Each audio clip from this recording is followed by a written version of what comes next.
merci beaucoup de vous être rendu ici malgré tous les obstacles qui se sont trouvés sur la route, notamment les obstacles orduriers qui sont en train d'être, je crois, dégagés de la voie. Donc merci beaucoup d'être, malgré toute l'adversité, d'être venu nous voir aujourd'hui.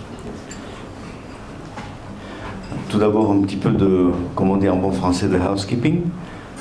Donc pour ceux qui ont vraiment besoin de se connecter ici, vous avez un Wi-Fi avec un mot de passe, Real Meetings 2023, 2023, et le SSID c'est le Comet Victoire. Le déjeuner, en fait, c'est notre hard stop à 12h15. Donc nous devons impérativement être à l'heure, car nous avons un déjeuner qui se fera sous forme de buffet, mais assis. Donc on doit se servir, ensuite on va déjeuner assis, et on a en fait 1 heure vraiment pour pouvoir déjeuner. Donc c'est important de terminer juste à l'heure.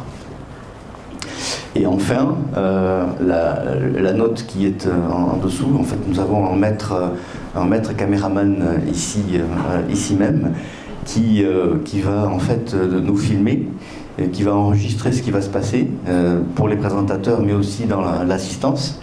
Et si vous ne souhaitez pas apparaître sur le web à un moment donné, s'il vous plaît, signalez-le à notre caméraman pour le lui faire savoir. Il s'assurera que vous n'apparaîtrez nulle part, pour une raison de GRDP et d'image. Voilà.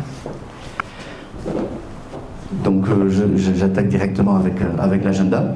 Donc aujourd'hui nous avons, après une présentation brève de Madou et de moi-même, nous allons partager donc des retours d'expérience de clients. Donc le premier ce sera Jérôme Marcy pour la SNCF Connect. Ensuite nous aurons Émeric Augustin pour Conto. Et puis ensuite nous aurons Break, et puis dans la foulée nous aurons Pascal Tournillon qui va nous parler de Devoteam, de nos partenaires pour la France et d'autres pays. Et enfin nous clôturerons la matinée avec Mathieu Vincent pour Soprasteria. Et mon patron, qui vient d'arriver d'ailleurs, Michel Isnard, sera là pour clôturer la matinée et vous inviter à déjeuner au niveau du premier étage. Voilà, j'espère que c'est clair, donc je vais attaquer directement. Donc je suis Pierre Goyenec, donc mon nom est basque, il n'est pas savoyard, ça signifie la maison la plus haute, Goyenec. Et je suis donc en charge de l'Europe du Sud pour GitLab, pour la partie entreprise. Mon compère pour la partie commercial, Julien Lepostec, est ici présent et vous salue. Madou, nous avons le plaisir d'avoir Madou aujourd'hui avec nous, qui va pouvoir nous faire une démonstration brève, qui va être un peu généraliste parce qu'il faut qu'elle puisse convenir à tout le monde, mais qui va donc vous donner une bonne idée de ce que nous proposons sur la plateforme.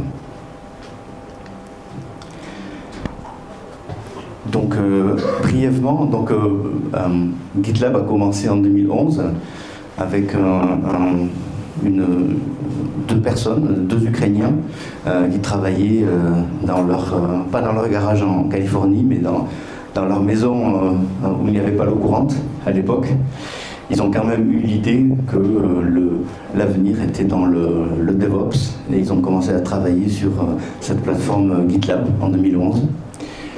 Suite à cette initiative, Sid Sijbrandij, un développeur hollandais, a trouvé ça très intéressant et aussitôt a voulu s'attaquer à cette plateforme et voyant le succès qu'elle avait auprès des développeurs, l'enrichir et la faire se croître et développer. Et donc c'est comme cela que GitLab a été créé par Zed Zaporozhets, donc l'Ukrainien, et Sid Sijbrandij qui est aujourd'hui notre PDG. Donc dès le début, Dimitri en Ukraine et Sid en Hollande avaient déjà commencé à faire C'est une société all remote, puisqu'ils travaillaient ensemble mais à distance. Nous venons d'annoncer nos résultats pour l'année fiscale qui vient de se terminer donc, à fin janvier 2023. Et donc nous avons le plaisir de compter notamment vous-même et un peu plus de 7000 clients dans le monde, avec un petit peu moins de 700 clients qui font plus de 100 000 $ de revenus récurrents annuels avec nous. Nous avons un revenu, un chiffre d'affaires récurrent qui est aujourd'hui en run rate à peu près un demi-milliard de dollars, avec une croissance de 58% d'une année à l'autre, et toujours 100% remote, qui est vraiment notre ADN depuis notre création, et avec une seule plateforme. Voilà pour les chiffres. L'une des métriques sur lesquelles on est le plus fier, c'est le net retention rate, qui est de 133%, ce qui veut dire que nos clients, une fois qu'ils ont franchi le pas de partir avec nous, continuent à se développer, à croître, à se développer avec nous. Donc là, j'aimerais partager effectivement quelques métriques sur le marché. Donc aujourd'hui, donc ça c'est Forrester Research qui le dit, nous constatons 85% des organisations qui ont entre 2 et 10 outils de DevOps dans leur plateforme de développement. Parmi tous ces clients, donc il y en a environ 69% qui veulent consolider ces outils. Et là, c'est le Gartner qui le dit, nous en aurons à peu près 60% qui auront fait la migration d'ici la fin 2024. Aujourd'hui, on a un peu plus de 10% d'entreprises qui ont décidé de travailler sur une plateforme unique, centralisée en termes de DevOps. En fin 2024, ce sera un peu plus de 60%. Donc aujourd'hui, le challenge un petit peu pour tout le monde, que ce soit dans l'industrie, dans la banque, dans la finance, dans le secteur public, le challenge un petit peu pour tout le monde, c'est toujours le même. C'est avec toutes ces données la digitalisation, avec toutes ces données qui apparaissent, il faut développer de manière sécurisée et déployer du soft de la meilleure façon possible, tout en réduisant les coûts. Ça, c'est vraiment le challenge un petit peu auquel nous sommes confrontés tous autant que nous sommes dans nos sociétés. Alors pourquoi est-ce que les clients choisissent GitLab? Bon, j'ai mis quelques exemples. Comme vous avez vu, on a un peu plus de 7000, donc j'ai pris 3 un petit peu en particulier. UBS en Suisse, donc qui en 6 mois a réussi à faire migrer 12 000 utilisateurs sur une plateforme unique, avec donc 1 million de builds, donc tout cela en 6 mois. Donc c'était quelque chose qui n'était pas du tout anticipé de manière aussi rapide, une adoption qui a été foudroyante, on va dire. 18 mois plus tard, ils sont passés de 2 millions de builds par mois à 12 millions de builds par mois. Et ils continuent. Ils sont 18 000 maintenant personnes sur la plateforme. Un autre exemple pour la partie efficacité, efficiency. Donc Airbus a réussi à améliorer avec un facteur de 144 fois donc la capacité de mettre à disposition de ses clients les nouveaux features en passant sur GitLab. Et enfin, par exemple, Ilti a augmenté de 400% ses vérifications de sécurité parce qu'en fait, ils étaient auparavant en train de faire des tests avec des outils open source et où il y avait beaucoup d'opérations manuelles à effectuer. Et là, ils vont effectivement beaucoup plus vite, de manière beaucoup plus efficace. Donc très rapidement, je ne vais pas vous apprendre grand-chose, vous avez vu ces dernières années l'explosion du nombre d'outils disponibles dans DevOps. C'est clairement un trend très fort du marché qui a été observé par les développeurs de logiciels et qui ont donc commencé à développer des outils point solution pour résoudre des problèmes ponctuels dans la chaîne de développement. Et donc cette explosion d'outils, elle génère beaucoup de complexité. Tout cela combiné avec le passage des applications monolithiques aux microservices, ça nous crée une complexité exponentielle à laquelle vous devez faire face. Et donc vous vous retrouvez effectivement avec un on va dire un conglomérat de beaucoup d'outils qui chacun vont être très bien dans leur petit domaine, mais qui vont avoir du mal à communiquer entre eux, qui vont générer beaucoup de coûts cachés pour arriver à fonctionner ensemble, et qui vont devoir mettre donc les meilleures ressources que vous avez de développement sur des sujets juste d'interaction entre ces outils, pour faire en sorte que tout ça fonctionne bien ensemble, plutôt que sur le développement d'applications qui vont apporter un avantage compétitif. Donc nous, ce que nous proposons, c'est effectivement une solution intégrée, complètement intégrée, dans laquelle le développeur n'a pas à changer de contexte dans tout le cycle de développement. Et donc vous avez la possibilité de vous connecter dès le matin et puis jusqu'au soir, vous restez sur la même plateforme et vous n'avez pas de problème d'interface, de problème de login, de problème de format de données. Tout reste effectivement dans le même environnement. Et ce ne sont pas uniquement les développeurs qui vont pouvoir travailler sur la plateforme, mais aussi tous les gens qui touchent de près ou de loin aux applications, que ce soit les opérations, les gens, les chefs de projet, le marketing, le business, etc. Donc nous avons 3 flavors, on va dire, dans notre offre. Soit on ne souhaite pas du tout contraindre nos clients dans une direction en particulier, et donc vous avez la possibilité soit de commander les applications, donc les licences GitLab on-prem sur votre propre infrastructure, soit en SaaS sur le cloud, soit en dedicated avec une offre qui est single tenant, donc avec la sécurité qui va bien, avec la souveraineté de vos données. Je vais passer peut-être sur le reste, parce que je vais laisser un petit peu de temps à Madou quand même.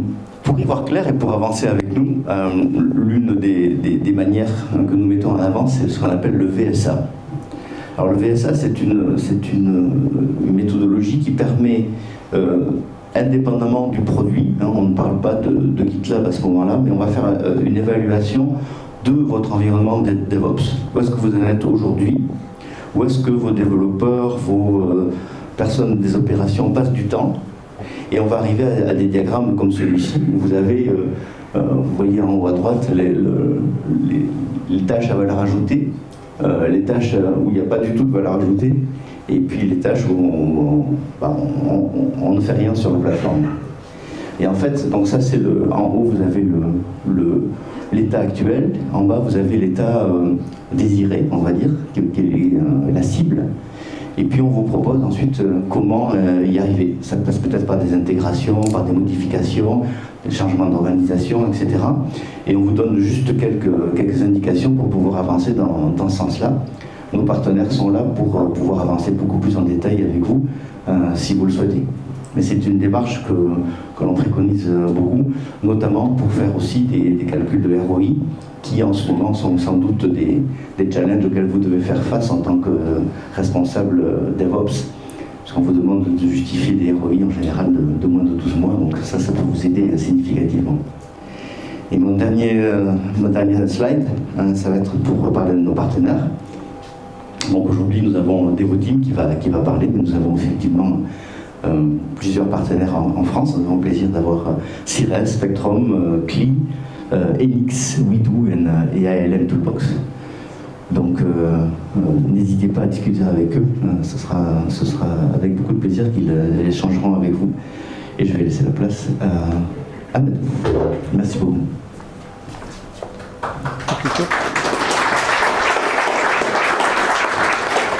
Donc oui, bonjour à tous. Donc oui, je m'appelle Madou, Solution Architect chez GitLab. Et rapidement, pour mon rôle à GitLab, en fait, c'est aider tous les clients à être contents. Donc mon but, c'est vraiment au niveau technique de vraiment pouvoir mapper en fait vos besoins avec la valeur de la plateforme, et aussi vous aider notamment dans votre décision en fait ou non d'adopter la bonne stratégie pour votre entreprise. Donc, je vais faire une démo donc, au niveau de cet aspect, donc, de comment apporter la sécurité en fait, dans notre chaîne en fait, qu'on utilise très bien, dans notre chaîne DevOps, en impactant un minimum en fait, nos développeurs et toute cette chaîne. Puisqu'en fait, on garde toujours au but. Le but qu'on veut faire, c'est vraiment d'apporter, notamment de créer des applications, d'apporter des valeurs à nos clients le plus rapidement possible. Mais bien sûr, on veut le faire d'une façon qui soit consistante, qui soit sécurisée. C'est un aspect qui est vraiment important avec cette explosion du cloud et le fait qu'on va mettre plus en plus de données ou plus d'exposition donc avec le cloud pour permettre notamment, bien sûr, de rendre nos clients contents. Donc pour cela, en fait, quand on parle de la première fois qu'on m'a parlé, moi, de ramener de la sécurité au niveau développeur, donc étant un développeur, en fait, c'est cette image-là qui me vient en tête. Cette image-là, c'est au niveau des développeurs, donc on a investi tellement, beaucoup ces dernières années dans le développement pour donner cette capacité aux développeurs de pouvoir vraiment envoyer en production une application, en fait, pour le moindre changement de code. Ce qui va se passer, c'est que ici, les développeurs, donc ils sont prêts, donc tous les développements sont prêts à partir en production. Mais bien sûr, ce qui va arriver, c'est qu'en bout de chaîne, on va avoir donc au niveau opération, puisqu'en fait, au niveau de la sécurité, c'est souvent pris pour des personnes qui sont pas gentilles, des personnes qui veulent freiner un peu le process et des personnes qui font leur travail d'une façon, sachant que la sécurité est importante. Mais on va se rendre compte qu'on va avoir comme quelque chose, un goulot d'étranglement et comme quelque chose qui est stoppé. Et c'est une vision des développeurs.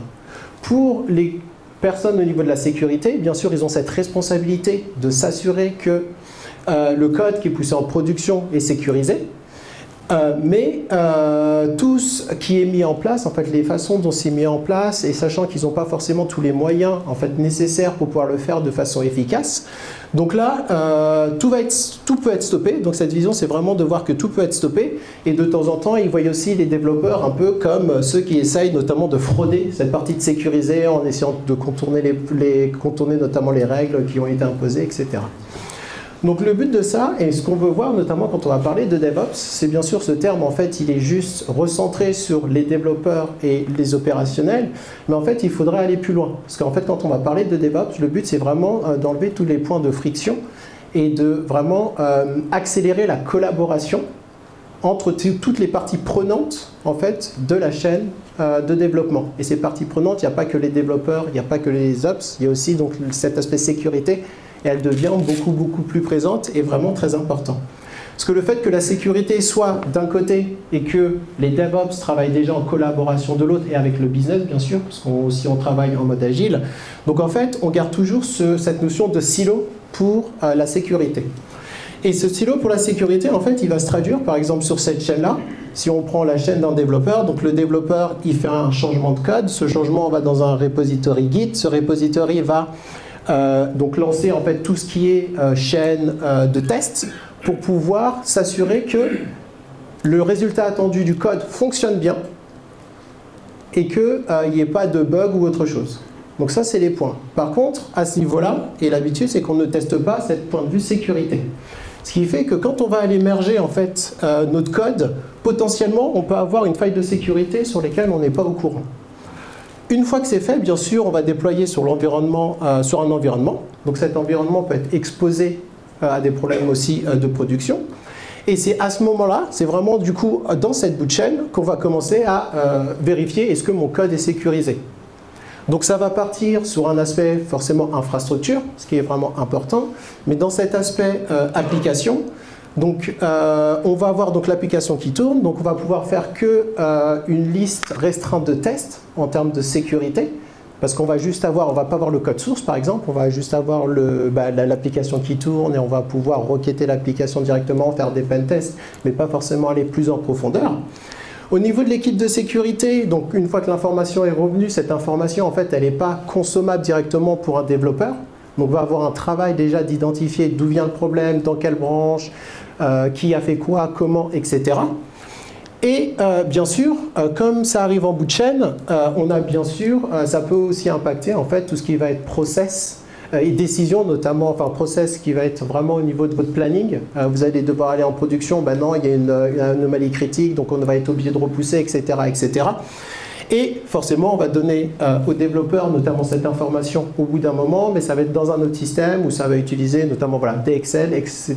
pour pouvoir vraiment récupérer cette information. Ce qu'il faut voir ici, donc, va avoir deux choses vraiment très importantes. Donc la première, c'est au niveau, ce qu'on appelle le lead time, c'est le temps, juste pour identifier, pour que le développeur sache qu'il a un problème. Donc en fait, c'est tout ce qui va relier la feedback loop. Aujourd'hui, tout ce qu'on a fait, tout ce qu'on fait avec le DevOps, avec l'agilité, c'est vraiment réduire cette feedback loop pour permettre de dire que quand un développeur change quelque chose, on lui donne l'information si c'est bien, si ça fonctionne bien, si ça marche bien assez rapidement. C'est ce qu'on a mis en place notamment avec le CI/CD, d'accord ? Et que ici, cette feedback loop qui est bien plus rallongée, parce qu'au niveau de la sécurité, notamment les développeurs, ils n'ont pas d'outils suffisamment intégrés à leur chaîne pour pouvoir leur donner cette information. La deuxième chose à prendre en compte quand on va parler de sécurité, parce qu'on parle de sécurité, c'est la responsabilité de tout le monde, quand on va regarder sur la plupart des organisations, et c'est aussi une question que je voudrais aussi vous poser et voir, c'est en fait quel est votre ratio entre le nombre de personnes qui vont s'occuper de la sécurité, donc les application security ingénieurs, et les développeurs. Donc ça, c'est des nombres, on a souvent, enfin on voit beaucoup ce ratio-là, donc notamment donc 100 développeurs pour 10 opérations, pour 10 personnes de l'exploitation, et pour une personne qui va s'occuper de la sécurité. Donc juste imaginez que si tous ces développeurs génèrent qu'une seule ligne de code, parce qu'en fait, une ligne de code, ils peuvent générer des bugs, mais ils peuvent aussi générer des vulnérabilités. Et si un seul développeur donc, génère une vulnérabilité, même par mois, dans cette organisation, ce qui fait que par mois, vous allez avoir 100 vulnérabilités, tous les 2 mois 200 vulnérabilités, et il n'y aura qu'une seule personne qui va devoir traiter en fait ces vulnérabilités au compte-gouttes. Ce qui fait qu'en termes de sécurité, c'est pas forcément quelque chose qui... Il y a un risque en fait, mais ce risque en fait, on peut savoir qu'il y a des problèmes de sécurité, mais on part avec un risque. Du coup, parce qu'on doit prendre des décisions et que si on a plein de vulnérabilités, bien sûr, on a aussi nos jalons, enfin nos impératifs au niveau application, donc on doit pouvoir juger et prendre ces décisions. La question est de savoir, c'est que comment on peut faire pour utiliser notamment ce ratio, parce qu'on va se dire, on ne va pas embaucher une personne de la sécurité pour chacun des développeurs, donc on ne va pas forcément les traquer par rapport à ça, ou on ne va pas donner notamment à tous ces développeurs donc une formation complète au niveau de la sécurité, parce que c'est des cœurs de métier qui sont vraiment, vraiment différents. Donc comment on va faire pour jouer avec ce ratio et le mettre à notre avantage ? Et l'idée de ça, en fait, c'est là d'où est venu tout ce qu'on va voir de l'application shift left, c'est-à-dire qu'on va intégrer cette partie de sécurité au sein de la chaîne des développeurs. Donc en fait, on va garder cette chaîne-là, donc classique, donc on va dans un repository Git, donc une chaîne d'intégration continue, une chaîne de déploiement continu jusqu'en production à un autre environnement. Mais la façon dont on va faire, c'est-à-dire que au lieu, et non seulement juste au niveau de la CI/CD, on va essayer de répondre à cette question, pareil à chaque changement de code, est-ce que mon code est sécurisé ? Et c'est là d'où va venir vraiment la grosse différence et comment on va faire pour pouvoir intégrer cette partie de sécurité sans impacter le workflow en fait, du développeur. C'est-à-dire qu'à ce niveau-là, le développeur, lui, va avoir son information qui était précédemment arrivée un peu plus longtemps, après quelques semaines, donc il va avoir cette information directement pour pouvoir réagir au plus tôt. Donc il dit corriger un bug, corriger une vulnérabilité au plus tôt, c'est qu'à ce niveau-là, ça existe que dans les mains du développeur et pas forcément dans les mains de l'exploitation, donc c'est pas monitoré, c'est quelque chose qui est vraiment au niveau développeur, donc une meilleure réactivité pour pouvoir les corriger. Et surtout, on ne va pas changer de contexte. Il faut voir que quand il y a une vulnérabilité qui est détectée même en production, le temps qu'on prend pour pouvoir récupérer la vulnérabilité, quelle est la ligne de code, quelle est la branche, qui a fait quoi, comment, etc., en fait, ça prend beaucoup de temps. Le principe de le faire au plus tôt, en fait, ça va vraiment permettre d'accélérer notamment la résolution de ça, parce que c'est quelque chose qui ne va même pas exister, en fait, en sortie du développeur. Le deuxième point, c'est aussi une chose, c'est qu'au niveau de la vulnérabilité, il y aura toujours des vulnérabilités. Vous aurez toujours des vulnérabilités. Mais ce qu'on essaye de faire, c'est de se dire que de détecter un maximum de vulnérabilités au plus tôt et de donner la possibilité aux développeurs de pouvoir les corriger au plus tôt, de le savoir et de pouvoir actionner dessus. Donc en fait, on va réutiliser ce ratio. Donc on avait décrit de 1%, donc on va utiliser ce ratio pour pouvoir vraiment distribuer en fait cette responsabilité, avec une responsabilité bien sûr au niveau de la sécurité qui ne va pas changer.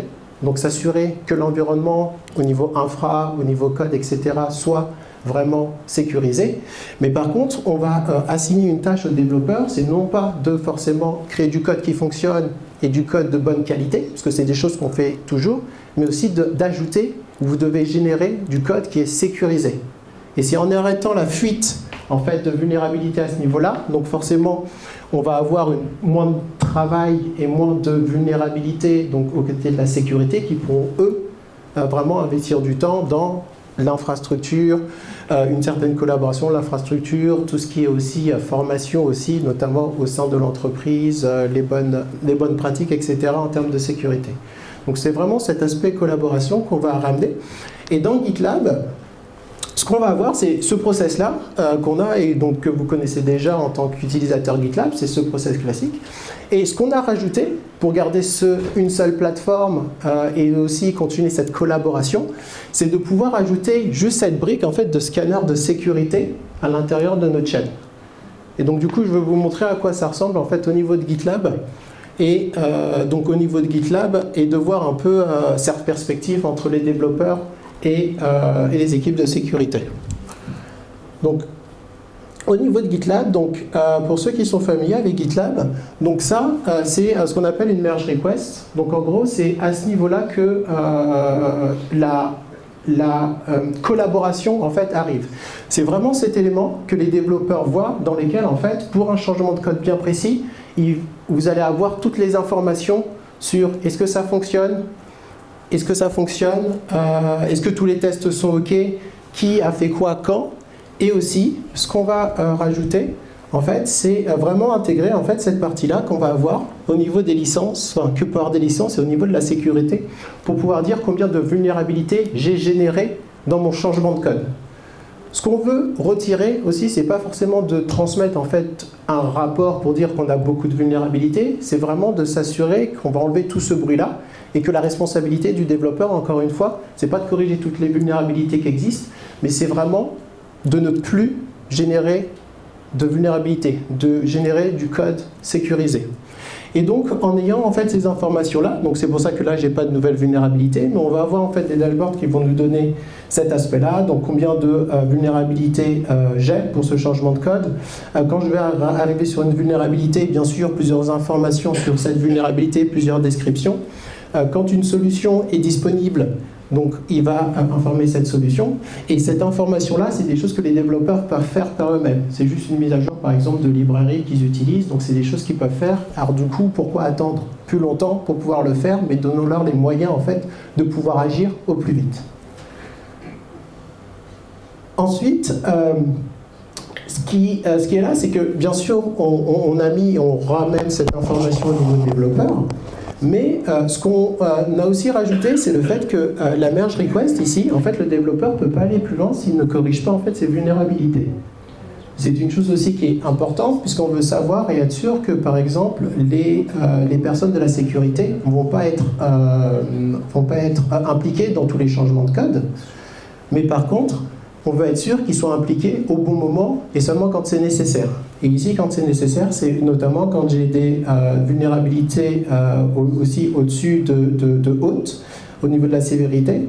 En fait, dans le process et intégré à la plateforme, en fait, il va demander en fait l'approval ici, en fait, de mon équipe de sécurité.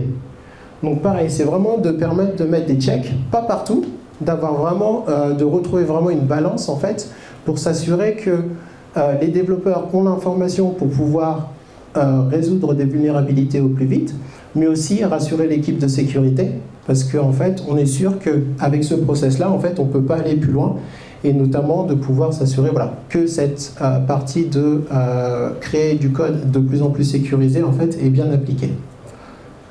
Donc ça, c'est la vision au niveau du développeur, et maintenant, on va voir cette vision ici au niveau de la sécurité. Au niveau de l'équipe de sécurité, en fait, ce qu'on va rajouter, c'est vraiment de pouvoir avoir des dashboards comme celui-ci pour pouvoir évaluer en fait l'état ici de toute mon organisation, de quelles sont les vulnérabilités, en fait, la tendance de mes vulnérabilités au travers du temps. Je vais pouvoir voir aussi quels sont les projets sur lesquels en fait il faut que je vois, sur lesquels il faut que je fasse un focus particulier. Et aussi, donc là j'ai tous mes projets. Et aussi, on va avoir donc un peu plus dans le détail, par exemple sur mon code. Donc, c'est juste pour un principe de démo, ne me jugez pas sur les chiffres ici, hein, s'il vous plaît. Donc, c'est juste pour voir qu'on a plein de vulnérabilités. Voilà, on a plein de vulnérabilités à traiter.